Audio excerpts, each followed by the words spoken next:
Hi, I'm Zinnia. My sister slammed the cabin door in my face that night and laughed, "Go sleep with the wolves." And I did. While they toasted champagne by the fire, I clung to a tree in the snow, cold, shaking, forgotten. But by dawn, she wasn't laughing anymore. Because I didn't just survive the night. I came back with everything they thought I'd buried. What kind of family mocks your pain, steals your name, and calls it love? Would you stay, or would you finally fight back? Snow pressed against the cabin windows as I stepped out of the SUV, trailed by the echo of tires crunching on icy gravel. Whitefish, Montana. A place I once believed I helped build. In spirit, in sweat, in long nights poring over blueprints when Seraphine was in some board meeting. The air was crisp, the pines heavy with snow, and for a moment I allowed myself to believe, maybe this time would be different. My breath formed little clouds that vanished before I could even say my own name aloud. I lifted my bag from the car, leather strap pulling at my shoulder. I looked up at the log cabin, its windows glowing like warm eyes in the dusk. Seraphine, older by 5 years, had made sure it was everything a family retreat is supposed to be. Spacious loft, stone fireplace, those chairs with thick cushions that look soft even when frozen. Yet I felt the cold in my chest.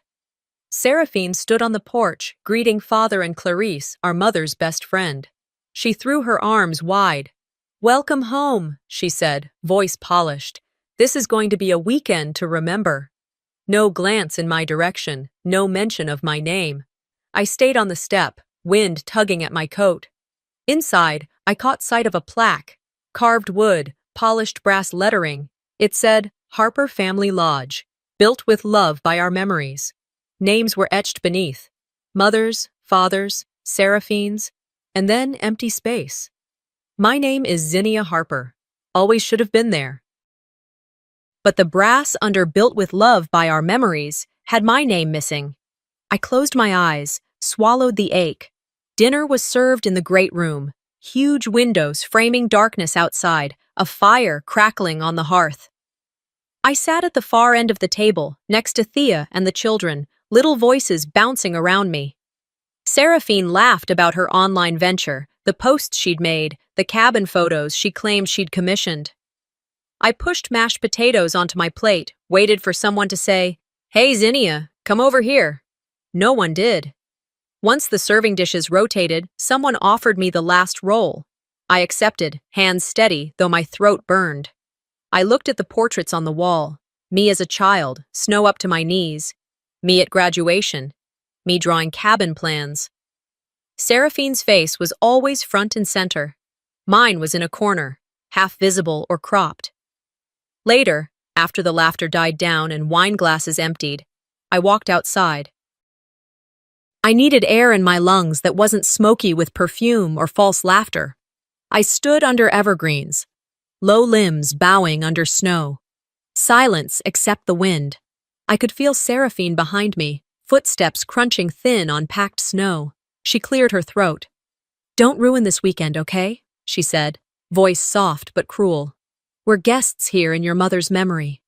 I turned, snow swirling at my boots. The moonlight made her face sharp. "I'm not here to ruin anything." I paused. "I just want what's mine." Hours later, I tried to go back in. The porch light blazed. I raised my hand to knock, but the door was locked. I froze. Confusion. I knocked again, louder. Muffled laughter. Through the frosted window panes, I saw Seraphine leaning against the frame, mouth curved, Father's silhouette behind her, Clarice's shadow behind him. They looked amused, as if this was some private joke. Then Seraphine's voice, carried by the cold air. "Go sleep with the wolves." They laughed. Light crested the horizon behind them, their laughter sharp, cutting. I pounded on the door, nails scrapping wood, snowflakes landing on my hair, on my eyelashes. My hands went numb. My breath came in ragged bursts. I tried to peer through the glass. Ice fogged the pane, but I saw Seraphine's eyes, mocking, satisfied. I sank to my knees in the snowbank, cold seeping through my jeans. I wrapped my coat tighter. "Don't let them win," I whispered to myself. I closed my eyes, cold biting my cheek. I remembered Mother's words when I was 8. You were the accident, the little burden. I had tried to be invisible since then. Maybe that's what they still wanted. Not remembered, not acknowledged. But tonight they took it further, beyond erasure, into abandonment. I drifted, memories cascading. The year I won art class for designing the treehouse, Seraphine had taken credit. The luncheon where I baked an apple pie and someone else served it as Aunt Seraphine's dessert. The times Father praised Seraphine's control, her vision, her voice, and I listened, hid behind my drawings, my quiet hopes. I rose, teeth chattering. I hugged myself. Snow swirling around me in darkness. There was a shed not far off, padlocked.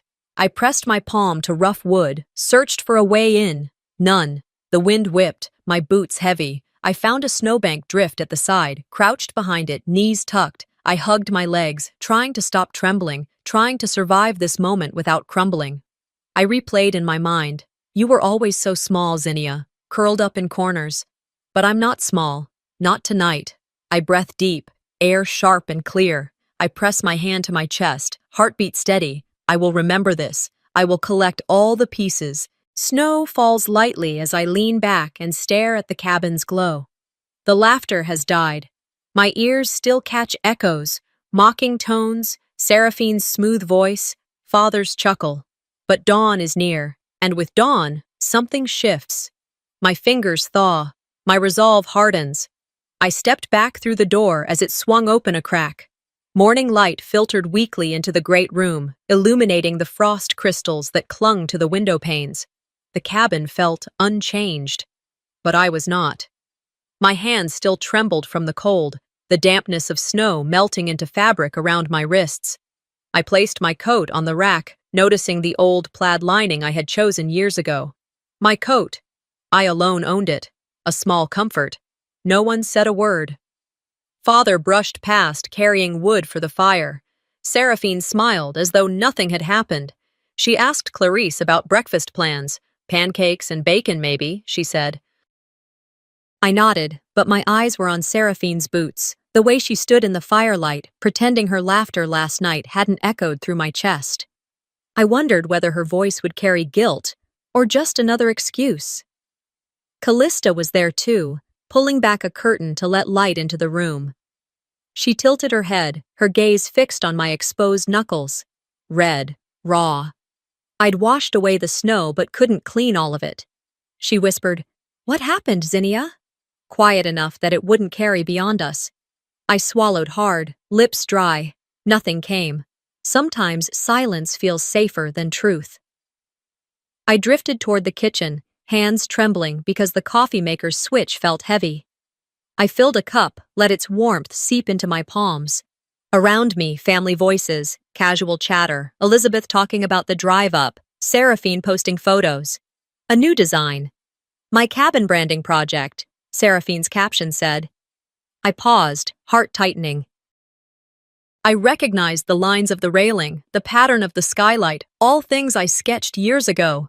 Then I saw no mention of me, no acknowledgement. Her post had stripped me of credit, leaving me invisible in pixels and praise. Over breakfast, I set the plate down gently. The table was bright, morning sun grazing the wood. I tried to raise my voice. Seraphine, about your post. She laughed, a soft laugh, like bubble wrap. Light, annoying. Oh, come on, she said. You drew some sketches once, but I made it functional. You kid with lines. I built the thing. At her feet, Clarice placed butter, quiet. Father cleared his throat. Enough drama. Eat, Zinnia. I bit stale bread, sipped bitter coffee. My throat was thick from holding back tears that weren't entirely mine. I watched Seraphine's phone screen light up with likes. Her name engulfed mine in shadows. I tried to call the memory forward. The time I stayed up late drafting blueprints, the time I measured angles that she represented to contractors. I thought I was contributing. I believed I belonged. After breakfast, I drifted toward the fireplace, hoping the heat would thaw something inside me. There, above the mantel, a framed photo, the funeral photo. Mother in her favorite dress, Seraphine holding Mother's hand. And me? My face was cut out, literally removed. I stared until Thea, cousin, entered quietly. She didn't catch my eye. Maddie, younger cousin, shuffled away. Her face said guilt, or perhaps fear. I said nothing. Let the silence fill the room with accusation. Let them feel the textures of what they'd removed. I fled upstairs to my room. Door closed. Mirrors everywhere. I looked into my own eyes until I realized I no longer cared if anyone else saw me. I whispered at my reflection, "You're not invisible."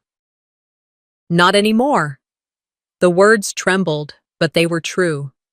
As afternoon light crawled through the windows, I wandered outside. I needed clarity, away from polished words and staged smiles.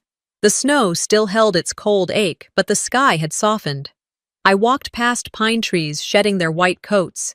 Rustle of branches, distant call of a jay. I thought of Mother, telling me I had potential, artistry that deserved more than corners, art that I carried like a scar under my skin. Evening crept in. Seraphine's laughter drifted from inside as she entertained guests. A camera flashed.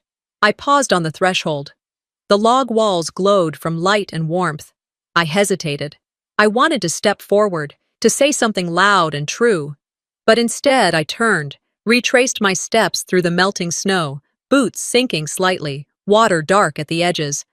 I circled back to the creek behind the cabin, the water running, ice cracking, life moving even under cold skin. I sat on a rock, listening. Drip of water, crisp air, my breath visible. I held a sketchbook in my lap, blueprints I'd redrawn in the night, correcting lines, noting discrepancies. I would not let them erase me in design. I would keep evidence, names, dates, sketches with my handwritten margins. I could build a paper trail they couldn't ignore. Night came. Stars pricked black sky. I counted constellations I'd learned as a child. Orion, Cassiopeia. Mother had called me her star child. I closed the sketchbook and tucked it inside my coat. I let night's silence seep in, listening not for voices, but for truth. Tomorrow I would speak, not with anger, with proof. I would walk into the dining hall and show them what they stole. Show them who I am. I still remember the weight in my coat pocket, the torn pieces of Mother's writing. The cold of early morning seeped through the cabin walls, but I felt something thawing inside me. The rising sun lit the edges of frost along the attic hatch as I crept up the narrow wooden steps. My boots whispered over planks, each step triggering memories I'd kept boxed up for too long. The attic smelled of old cedar and dust, beams angled in awkward shadows. Light slanted through a small round window. I found the box I'd hidden months ago, a plain shoebox tied with twine, Mother's handwriting across the lid. Trembling, I untied it, the knot loosening. Inside lay letters. One stack wrapped in tissue paper, another with an envelope marked in yellowed ink. To my youngest, Zinnia. My heart raced. The envelope wasn't sealed, just tucked in, as though Mother meant for me to find it someday. I slid the envelope out, careful not to crease the edges. My fingers traced the signature, Mom. The date, 2 weeks before she passed. I felt a strange kind of gratitude and dread. I gently pulled out the letter. She wrote that she wanted the cabin to be mine, that I had dreamed first, sketched in notebooks, carried hope in my hands even before walls were raised. The cabin is yours. You loved it most. Her words glowed like embers in my chest. I sank onto a dusty crate beside me. Tears came, but not the kind that burn. It was relief mixed with a betrayal too deep to shout. Here was proof. I had mattered. She saw me. But in the light of that letter, I also saw how others had tried to erase me. I folded the paper across my lap and held both sides, hearing silence in the attic's sloping roof. In that silence, for the first time in years, I felt seen. When I came down, I found Father leaning over the fireplace, Seraphine nearby, fluffing pillows.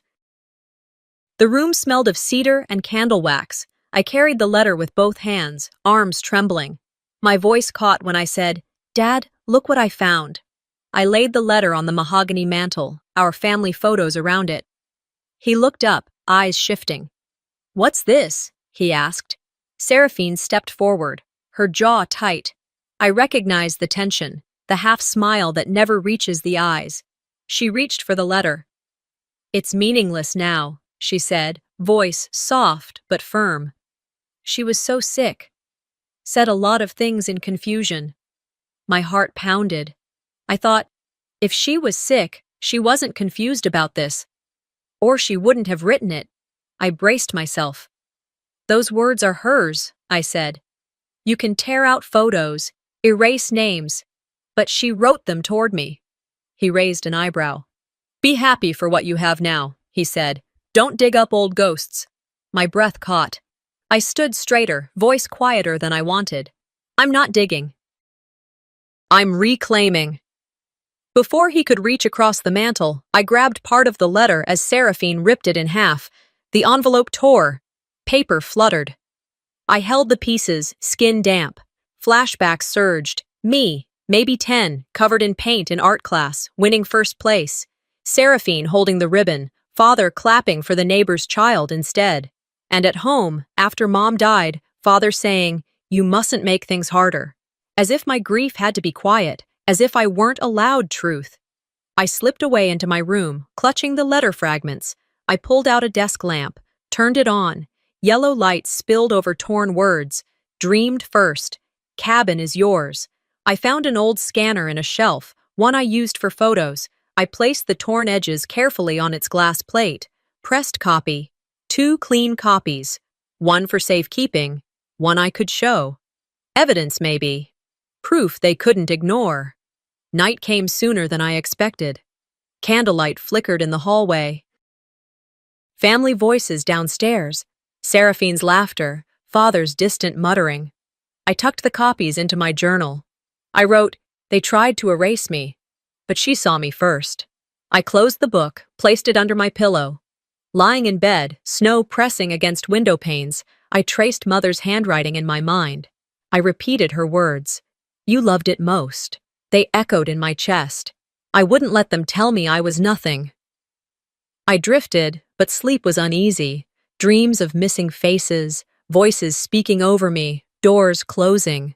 Yet in those dreams, I saw myself standing, upright, recognized.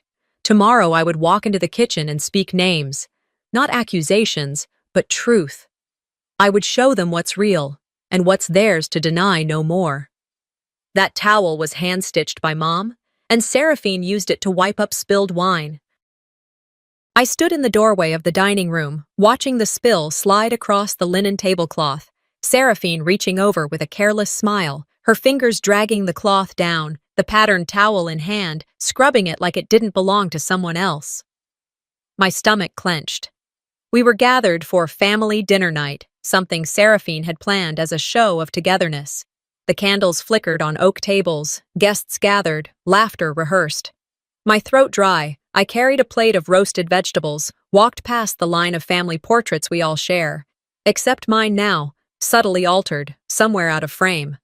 She saw me. She raised her glass. I forced a small smile. The cameras, 2 of them, one by the fireplace, one mounted near a corner with soft lights. This was not just dinner. It was staged, polished. I couldn't tell if I was inside someone else's memory or a mirror. Seraphine approached, arms unfolding. She stepped in, smiled wide. "Zinnia," she said, voice warm. "I'm glad you came." I paused.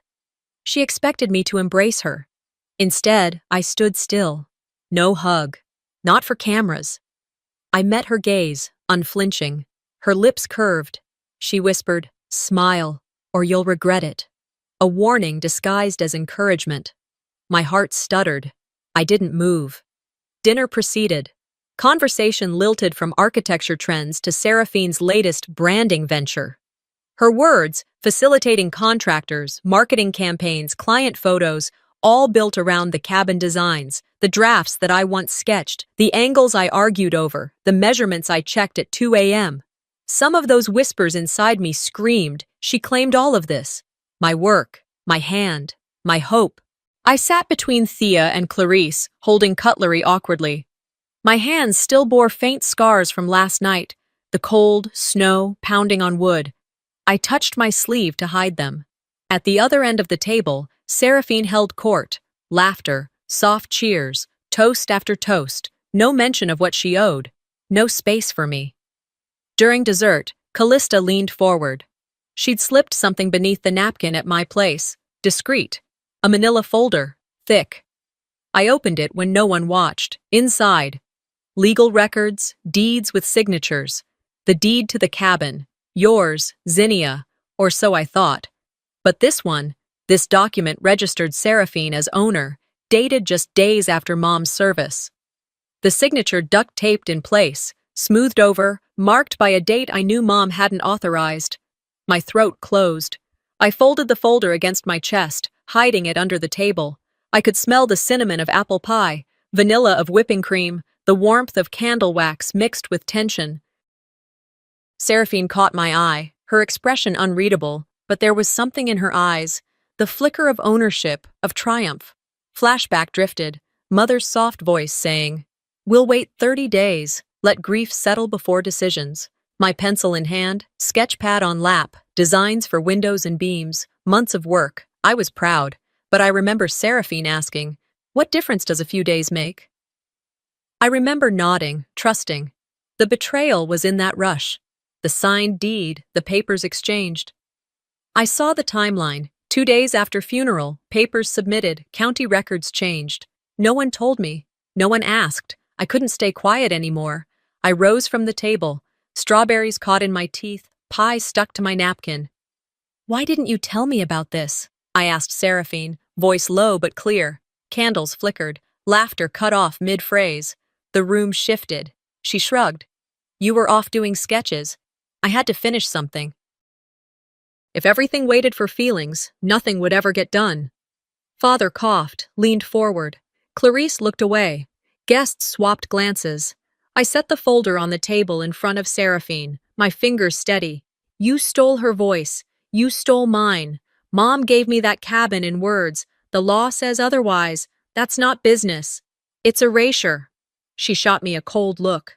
"You were never going to act." Sweet Zinnia gets lost in her thoughts. I made sure things moved. My heart surged. Anger, hurt, pride, all mingled. "Not anymore," I said. Lowered voice. "I'll gather proof, and I'll make sure people know." The air felt electric. Guests were silent. Cameras paused. Lights still flickered. I left the table, stepping through heavy oak doors into corridor. My footsteps echoed. I leaned against wall, breath steadying. I opened laptop in my room, copied images of the deed, typed notes, dates, signatures, my mind racing. But I made a plan. Evidence, witnesses, voices. I would not let this pass. Night came. Outside, the wind rattled shutters. I pressed my palm to glass, watching moonlight carve the snowdrifts. I thought of that towel, of that moment with Seraphine. I thought of Mother's promise. I repeated to myself, over and over, "I matter. My work matters. Tomorrow, I will walk into Full House, folder in hand, ready to ask questions no one expects. Not as a whisper, not hidden anymore." I stood in the hallway just outside the kitchen, heart pounding, listening to Seraphine laugh inside. Her voice drifted over the aroma of cinnamon and toast. Light from the stove lamp cast long shadows. The room felt smaller. The towel, Mom's hand-embroidered towel, lay crumpled in Seraphine's hand, wet with wine, as though she used it to erase more than just a spill. Morning light had not yet fully broken through the frost on windows. In that dim hush, I made myself cross the room. My footsteps were soft. I held a mug of coffee, black, no sugar.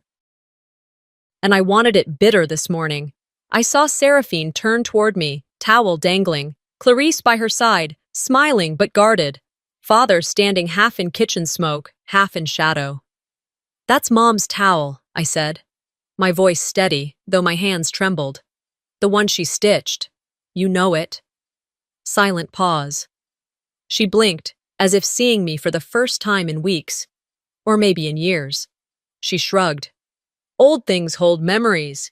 They get used. Her tone was casual. I felt the knife twist. I tried to step forward. She dropped the towel in a laundry basket, fabric soaked and sour from wine and obligation. I looked into her eyes, searching for regret. Found none. A stiff nod. Then she turned away.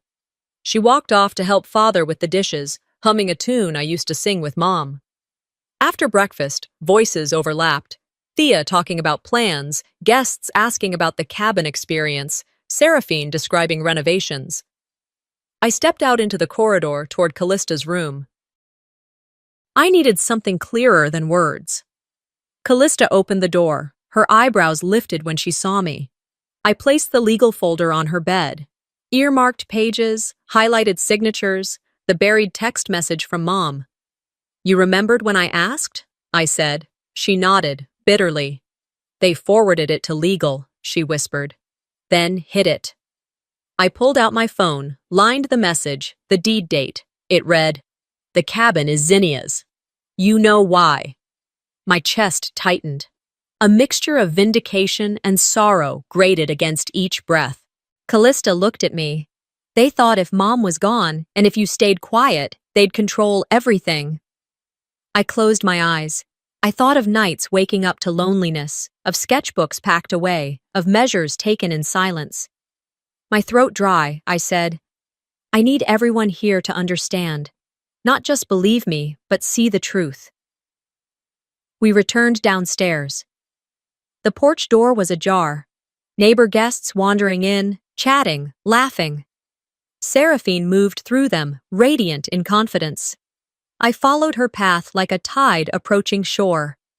At the dining area, she greeted visitors, flattered their compliments, swallowed their praise, all eyes on her. I approached with the folder in hand. The room quieted somewhat. Candlelight flickered on polished wood. I laid the documents on an empty seat. My voice rose only slightly. This was signed 3 days after Mom passed. You submitted deeds, claimed ownership. Did you tell anyone what Mom said in her last message? Silence. The flicker of guilt in Seraphine's eyes vanished quickly, replaced by defensiveness. Mom was confused. She didn't have capacity then, she said. I shook my head. That's a shame you'd use that excuse. There were gasps from whispering guests. Thea grabbed her partner's hand, looking ashamed. Clarice's face went pale. Father's lips pressed together. Someone began clearing plates, perhaps wanting to erase my presence, erase these words. Then Seraphine laughed, a brittle sound. You always were so dramatic, she said, trying to be her martyr. I paused. I felt tears burn at the corner of my eyes, not from pain, but from knowing I would no longer be quiet. Not a martyr, I said. Someone who deserves what was promised. Later, upstairs, I opened my journal, pressed the yellowed page of Mom's text beneath its weight. I found a pen, wrote, They buried words because they feared them. I gathered all documents I could. Deeds, message headers, emails where Seraphine had used my sketches. I typed up a timeline, lined evidence. I didn't want anger to make me reckless. I wanted strength. Night fell. Snow fell again outside. I listened as laughter echoed down the hall, footsteps in polished shoes. I felt the pull of past wounds, but also this strange warmth of resolve. The host's laughter, the clinks of wine glasses, the perfumed air, all of it sharp against me. Yet I had pulled something from the wreckage. Words that belonged to me. I crossed to the window, looked at the moonlit snow accumulating on pine boughs. Cold bitten branches welcomed the white blanket. I lifted my voice, the only one loud enough to hear, even if just by me. You touch one more thing that belongs to me, or her, and I won't just walk away. My voice echoed. They stopped. Eyes shifted. The room that had been festive felt hollow. And for the first time, I saw something change, a stillness. Guests unsure what to say. Seraphine's posture stiff. Father's face troubled. Clarice's eyes clouded. I stood there, breathing. Not broken, not erased. They served me cake, but not with my name. Not even a place card. I watched the candles flicker, false warmth glowing across expectations.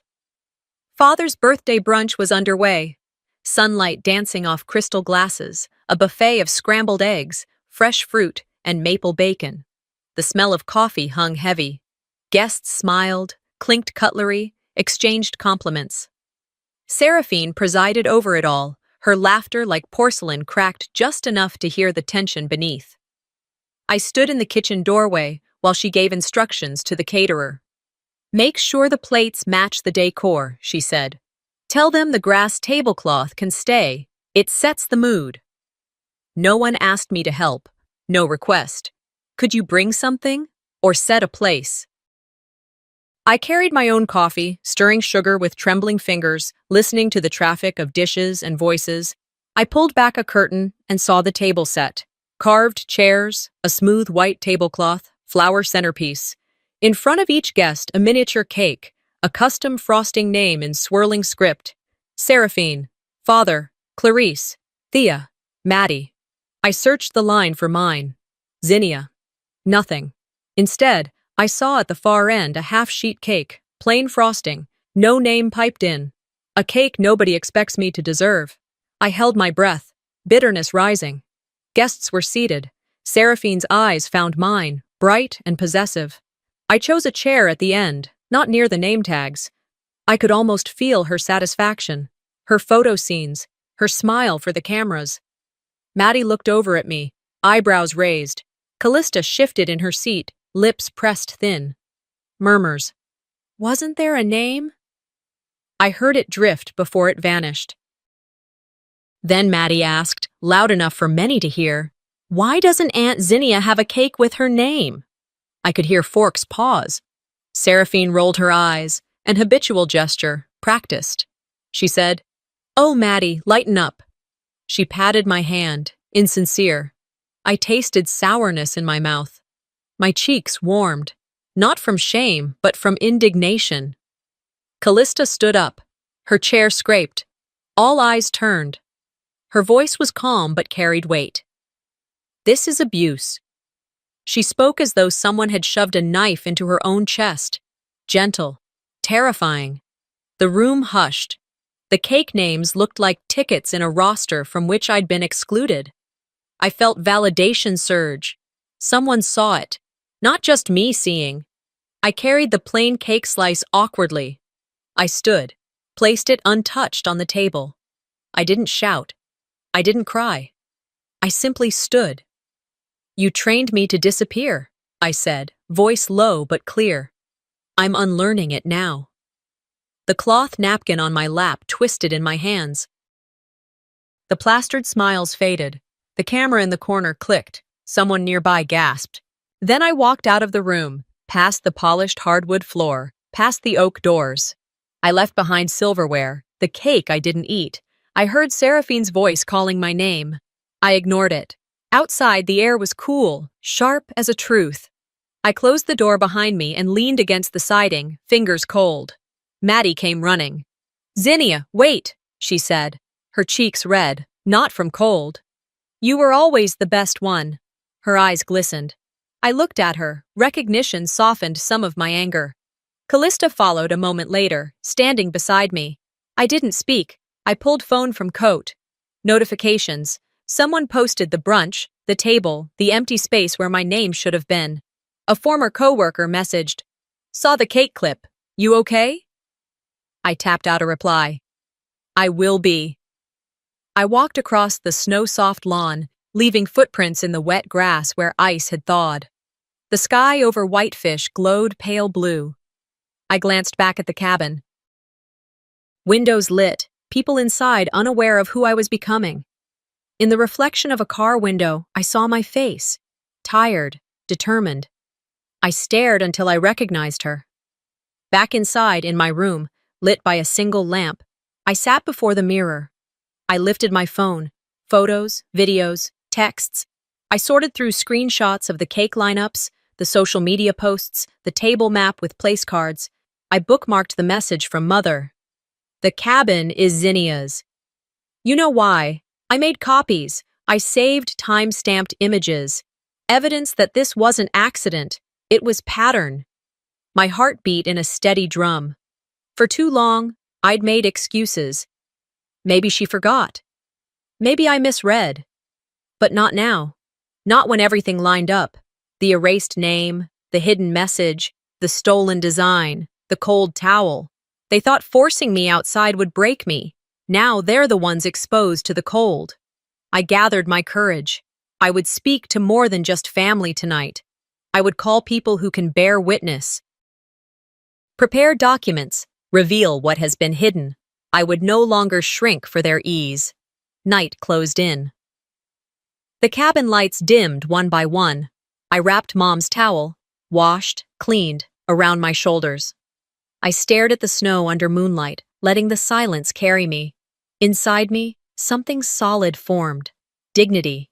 Not about retribution, about truth, about finally being seen. I woke before dawn, restless and honest. Moonlight slanted through the trees, outlining the party setup across the clearing. Evergreen boughs hung heavy with snow, strings of lanterns draped from branch to branch. I could see the chairs arranged in semicircles, decorative ribbons tied to posts, all of it staged. Decorations included blueprints I once shared online, my name quietly cropped out. I pulled my coat tighter. Breath visible, I stared. They were preparing a celebration, and I hadn't been invited. I slipped from my room, boots crunching on ice-coated boards, collars turned up against the cold. The house breathed around me. Seraphine's laughter echoing faintly through walls, guests murmuring. My phone in my pocket glowed with old sketches, images of cabins, windows, railings, designs I drafted alone under lamplight. I carried the weight of those designs in my chest. I clutched them now, itching to reclaim them. I stepped toward the path leading from the cabin, where lanterns lit the trees like stars dropped low. The scent of pine, wood smoke, flawless plans she claimed as her own. Pain glowed in my veins. I stopped. From the path I saw her, Seraphine, standing before guests, wine in hand, making a toast. To family strength, she said, to memories built, to compassion. She paused, laughter, then she smiled at me. I felt the sting. And to Zinnia, whose sketches once filled our dreams. She nodded once, polished, but the crowd clapped for her. My name was mentioned, but my presence, ignored. I edged forward, chest tight. Ronald stood beside her, raising his glass. I moved closer. Sina whispers from neighbors, but Thea caught my sleeve. Aunt Zinnia, maybe you should... Her voice trailed off. I shook her off. No, I need to see this. Moved by something raw, not performative. They raised glasses. Crystal chimed. The cold night air held their cheers, and I, standing beneath lantern glow and tapestry of snow, felt removed. Mere symbol, not family.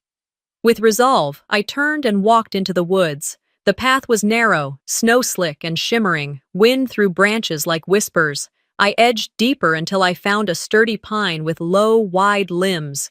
The moon glinted through needles. I climbed with trembling hands, pulling coat close, wrapping myself in its rough bark.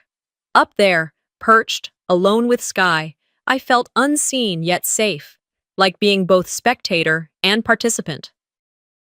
Seraphine's drone camera flicked overhead. I heard its whir. She was filming again. Always yes-man moments for her. Always image before substance. I closed my eyes, hands on bark. Childhood memories surfaced, hiding in trees when Father and Seraphine argued, climbing away so voices couldn't reach me. Up here, no one can touch me, I once believed, but I was always waiting for someone to acknowledge me. Today I didn't wait anymore. Night deepened. Stars pulsed. The wind shook snow off branches. A branch snapped. I flinched. My heart hammered. But I didn't fall. I laughed, breath cracking in cold air, unexpected, unrestrained. If I survive this, I win, I whispered to moonlight. I took out my phone, propped it against trunk, pressed record, face pale, breath visible. When your family throws a party for everyone but you, I said, voice trembling but firm. I narrated design credits erased, moments erased, the birthday cake with no name, the towel stained, the letter hidden. I didn't name her guilty, only spoke facts, photos, text messages, deeds. I held each piece like proof that I exist, that my voice matters. Morning slipped forward. Dawn tinted snow, pink and gold. I turned off the recording, saved the file. I looked down through tree limbs at the clearing. Guests gathered. Seraphine smiled at a visitor, the ribbons catching light like mocking ribbons for me. The camera rig still hovered. I considered shouting across, but instead I trudged back, steps heavy in fresh snow, sinking into dampness. Back in the cabin, the smell of breakfast, eggs and bacon sizzling, coffee brewing, voices warm. All of them inside except me. I paused at threshold. Seraphine spotted me. Mouth paused in mid-smile. Clattering forks ceased for a heartbeat. Then she resumed. "Oh, Zinnia, good morning," she said sharply. "You look cold." I didn't answer. I found Callista in the kitchen. She slid me a plate, gave me her eyes. Steady, knowing. Maddie hovered behind, face pale. I ate slowly, tasting nothing but irony. Their conversation danced as if I'd been reinstated. "Come in, warm up," Seraphine said. A false kindness. I accepted nothing. Later, back upstairs, I replayed the video I had recorded. My voice raw but clear. I watched the red recording symbol, the moonlight on snow, words I had been too polite to say before. This time, I would show people what I'd withheld. Collection of proofs in hand. Maps, text messages, sketches, deeds. I would not let them frame this story without me. The holiday lights outside glowed gold, cold air pressing through windows, snow piled on windowsills. I zipped up coat I had abandoned earlier. I walked to the porch, looked at Seraphine through frost-glazed glass. She saw me. Her face registered surprise. I pressed my lips together. I turned away and walked back inside. The gathering continued as if nothing had shifted. But something had changed. I was not invisible anymore. I arrived at the porch door before sunrise. The sky was pale blue, pink edges along the horizon. I carried the weight of the night in my bones when I knocked, lightly, intentionally. The knock wasn't gentle, and this time I opened the door first. Seraphine stood framed in warm light, her silhouette precise in the doorway, smug in her posture. I held the envelope in my hand, edges sharp, weight obvious in my palm. "Good morning," I said softly. "I came to say goodbye. And one more thing." Her eyes narrowed. She might have expected tears or excuse, but I offered none. The envelope slid across the threshold, into her grasp. She caught it, curiosity flickering. A courier stood off to the side, briefcase in hand. Before Seraphine could object, the courier cleared throat. "You've been served." My voice didn't shake. I watched legal papers exchanged, fraud, forgery, property theft, all in black and white. Callista beside me nodded once, somber but satisfied. Evidence collected, signatures, dates, emails, text message from Mom. The deed that Seraphine claimed belonged to her legally. That deed I knew was forged. Seraphine's lips parted. Her color drained slightly. Father stepped forward, hand raised. "This is ridiculous," he said. The room echoed, glass chiming, chairs scraping wood. Maddie stood behind Seraphine, eyes wide. Callista's face remained steady, lined with years of witnessing. "You played legal," I said, voice calm. "I studied it." Flashback. I remember sitting with Callista at 2 a.m, curled in a corner of my room, tables covered in paper. The text message from Mom. The deed filed 3 days after funeral. The witnesses who saw Seraphine storm into county office. The video of Seraphine passing off my cabins, my designs. I had made a timeline. I'd felt fear, yes, but fear sharpened into resolve. Now, facing Seraphine across this hall, I felt something release. I walked through the rooms of the cabin, past Mother's coat hanging in the closet, the photo of her in her garden, petals still half vibrant, even though time had dulled everything else. I paused by the book where I'd tucked the letter Mom sent just before. I didn't say anything. I told her, "I'm not just leaving this house, I'm leaving the chains behind." No shouting, just truth laid bare. Guests shifted, whispers started rising. A soft gasp when someone read the first line from the lawsuit document. The room felt small. Seraphine's face hardened, practiced, as though she were performing. A camera flashed. Someone said, "Brava, Zinnia." Others hushed. The tension steadied. Outside, snow glistened in dawn's light.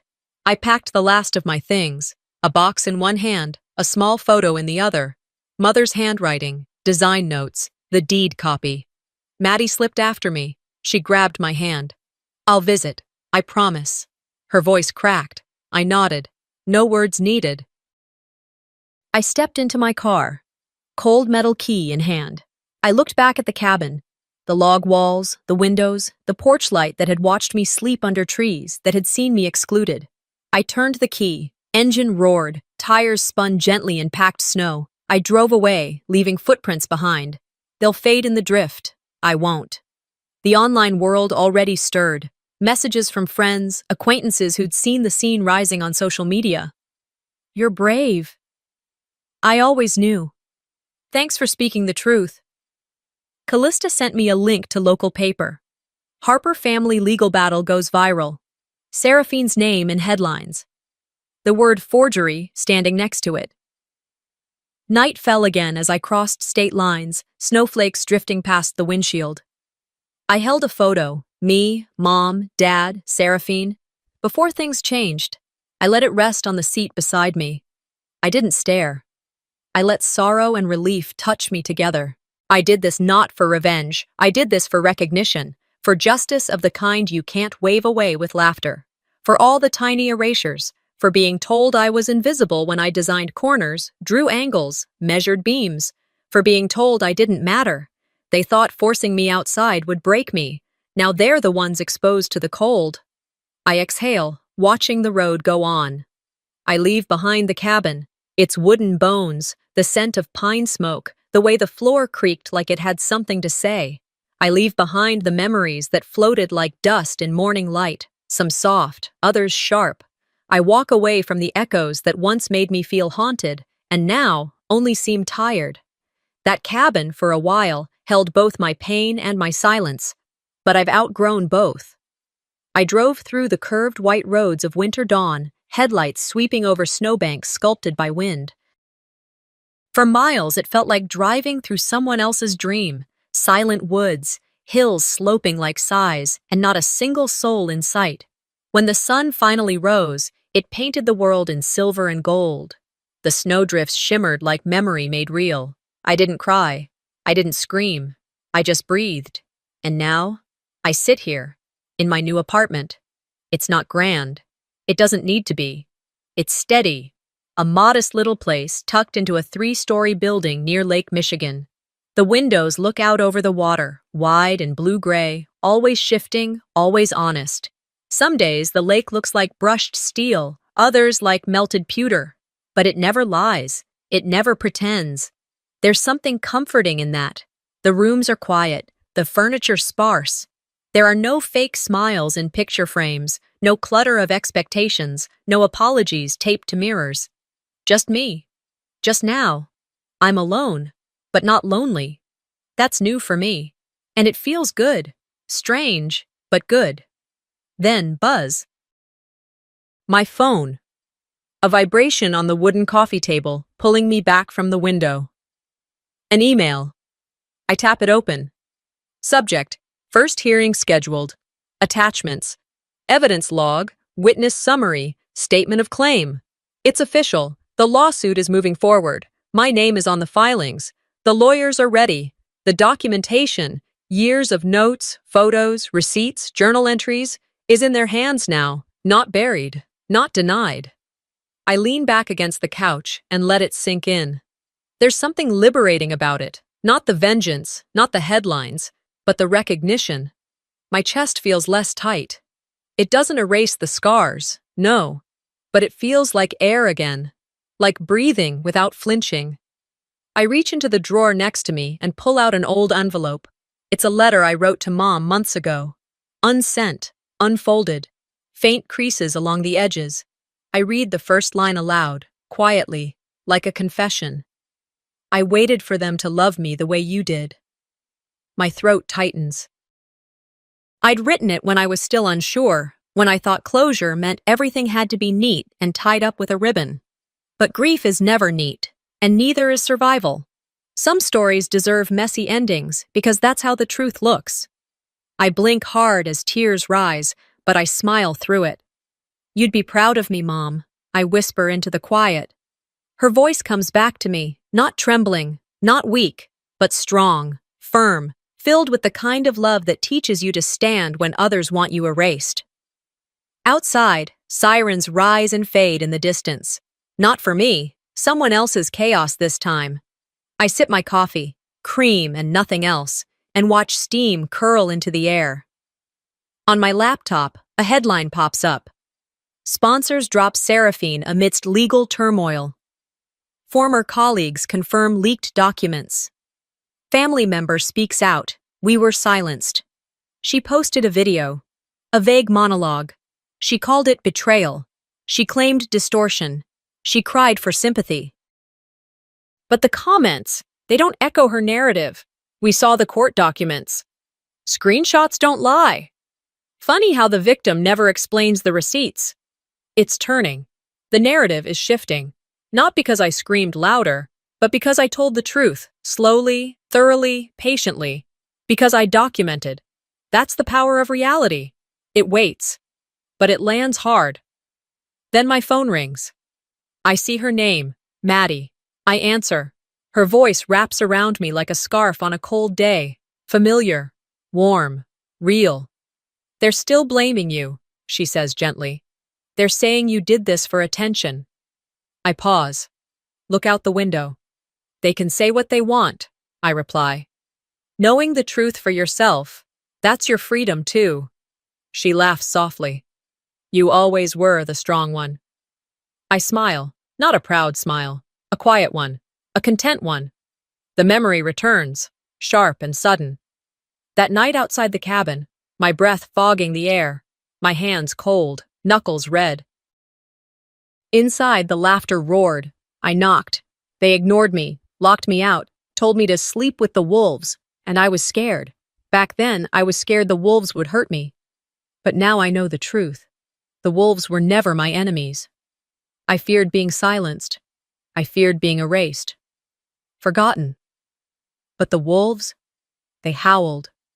They sang their existence into the trees. They reminded me I was never alone. On a brisk Thursday afternoon, I walk into the Lakefront Community Center. I'm wearing denim and fleece, a pencil behind my ear, a satchel of rolled blueprints. A sign reads, Art Architecture Workshop, Women with Something to Say. It's for women like me, older, overlooked, immigrants, those who never imagined they could be heard. I teach them how to draw perspective lines, how space tells a story, how buildings protect and reveal. I show them my sketches. I share the blueprint of a home I once dreamed of building for Mom.